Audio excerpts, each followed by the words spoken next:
Hi guys, tingnan mo guys.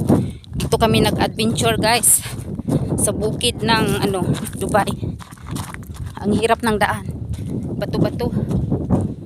Puntahan natin yung mga sapa-sapa dito. Ang daming mga sapa-sapa. Ayan. Tingnan mo naman, napaka ng mga bundok nila. Napaka taas ng bundok nila. Nakahalo yan sa rock and saka soil. Hindi tulad sa atin sa Pilipinas, puro na lang soil, di ba? Dito iba yung mga bundok dito.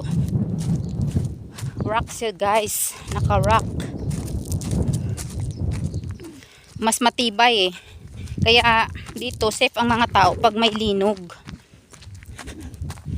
Pag may linog, so mahirap sila matatamaan ng ganun. Kumakapit kasi yung mga bato sa soil. Ayan. Iba naman yung pinuntahan ko ngayon guys. Dito naman ako sa kabila. Bismillah. Bismillah. Ilagduros may sayon. Ayan. Tabi-tabi sa mga taong nandito na tumitira. Ayan yung tubig nila. Yung mga kahoy dito guys, ganyan lang.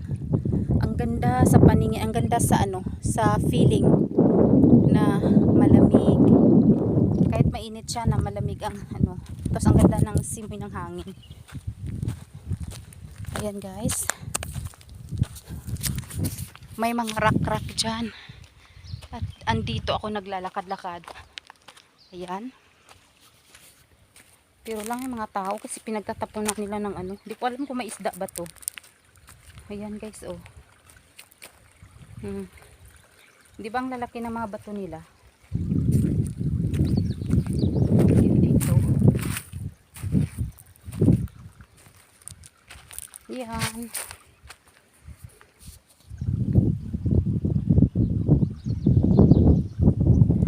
Yan lahat ng mga dito sa bukid ng Dubai.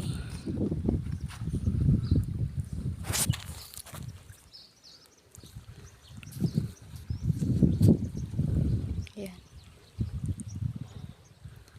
Nag-outing-outing lang kasi gusto ni nanay magkain-kain.